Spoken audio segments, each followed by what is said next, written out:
Hi, this is Pete, Power Sports Wraps. Today we're going to show you how to apply one of our all-new Can-Am Spyder wheel kits. What you're looking at here is our carbon fiber material applied on a Spyder RS 14-inch 3-spoke wheel. So what we thought we would do today is just do a simple tutorial on how to apply one of these kits on one of the wheels. So here we have the wheel. One of the things you're going to want to remember when you do your application is that the wheel temperature itself is up to room temperature. 60 to 70 degrees or more is what we would recommend. Prior to application, you're going to want to make sure that the wheel is clean and dry. If you're running the wheels and they have the tires mounted or it's mounted to the bike, we like to recommend simple green, heavy simple green wash in hot water first, then a thorough dry, and then before you do your application, 70% rubbing alcohol and just standard kitchen paper towel off the roll. So we've already prepped this wheel thoroughly by wiping in all the nooks and crannies inside and out. It's ready for the application. When you receive your kit, everything comes pre-cut on the sheet. And so basically what you're going to do is just begin to do a peel and stick. So to start our application, we usually start on the spokes. For alignment purposes, just to give you an idea for how to align it, you can hold the material, and the way that this product is designed is you just find center right along the edge of the wheel and just tack it into place with your finger, and then we usually outstretch it here, and you can look over top of it and make sure you're in the center, and then finally down to the bottom, and then you're going to rub it back down. Now when it's done, you're going to go back over it with heat and set everything with heat just to make sure it's taken its permanent bond, which is a very important part of this process of doing the installation. So again, you want to make sure the wheels are up to temperature. Don't try to do this in real cold weather.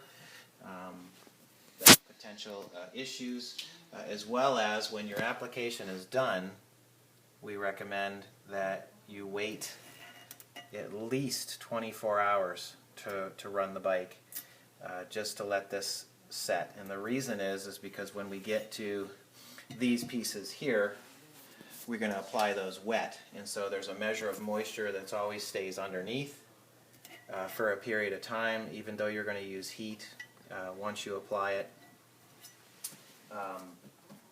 But that would give it time to breathe off to ensure that you're going to have a permanent bond and not have any potential issues with peeling. So as you can see, the spoke pieces are pretty easy to apply as far as lining up on the wheel, making sure that it's center. If you have to, you can pick it back up. There's a little indentation here, and that's your marker for where you want to start. And then of course it's just a matter of keeping it in the center and lining it up. So we also have the small pieces inside the spokes, the little void here. What I recommend for that is reaching inside the wheel and then holding the piece hovering above, and you can see there's a line in the wheel. So just take your finger there and hold it into place and then pull it tight at the top. That way you can make sure that you're center, and then rub it down. Again, it's not a super big deal to do that. So one hand underneath, the other holds it into position, align it, pull it tight, rub it down. Again, we're going to go back over it with heat.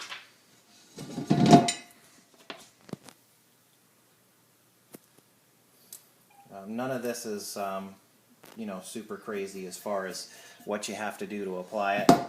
It's pretty basic application techniques. Now, with the bigger pieces here, we do recommend that you apply them a little bit wet. This is going to give you some ability to move it around. This is a 25-ounce bottle.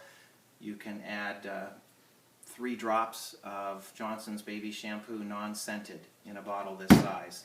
We didn't go super crazy with the water. It's just enough so that you can slide the piece around, because if not, it's a lot of sticking and pulling up. from a positioning standpoint. So where your filler is on the piece I'm working on here, you're going to try to line it up relatively evenly, and then you can check from side to side. You have this body line down here that should be mounted evenly on each end. So if you have to, you can move it around and get it aligned the way you want it. So we're pretty close there. I want to go down a little bit further. That's the reason that you have the water on, is to make it easier for you